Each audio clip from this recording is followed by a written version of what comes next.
Европската комисија ги прекршила правилата за транспарентност, односно регулативата за пристап до документи со невозможување пристап до СМС пораките разменети меѓу претседателката на Европската комисија Урсула фон дер Лајен и првиот човек на Pfizer Алберт Боурла.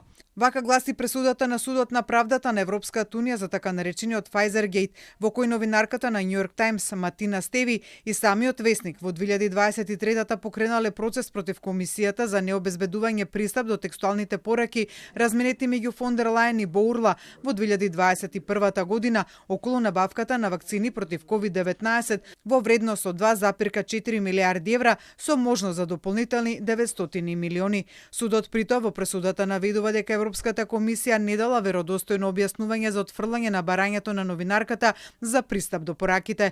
Комисијата само навела дека такви пораки не постојат, но без да даде веродостојни докази за тоа, додека новинарката и New York Times пак дале веродостојни докази за постоење на текстуални пораки меѓу извршниот директор на Pfizer и фон дер Лајен.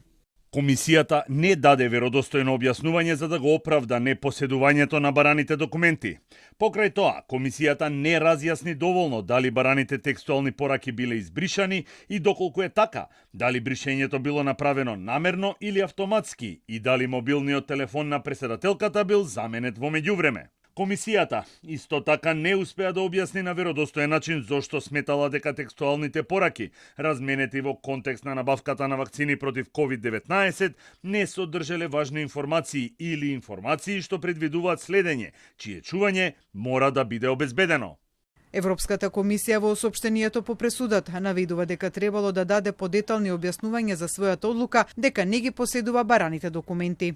Транспарентноста од секогаш била од најголема важност за комисијата и претседателката фон дер Лајен. Ке продолжиме строго да се придржуваме до цврстата законска рамка што е во сила за спроведување на нашите обврски.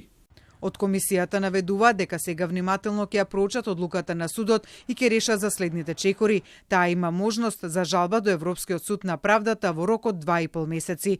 Инаку New York Times во својата реакција наведува дека одлуката на судот е победа за транспарентноста и одговорноста на Европската унија, што според весникот испреќа силна порака дека периферните комуникации не се надвор од дофатот на јавноста. Според познавачите на состојбите во Брисел, пресудата најверојатно ќе има огромни последици врз транспарентност и одговорноста во Европската унија и ќе нанесе огромен удар врз угледот на претседателката на комисијата фон дер Лајен.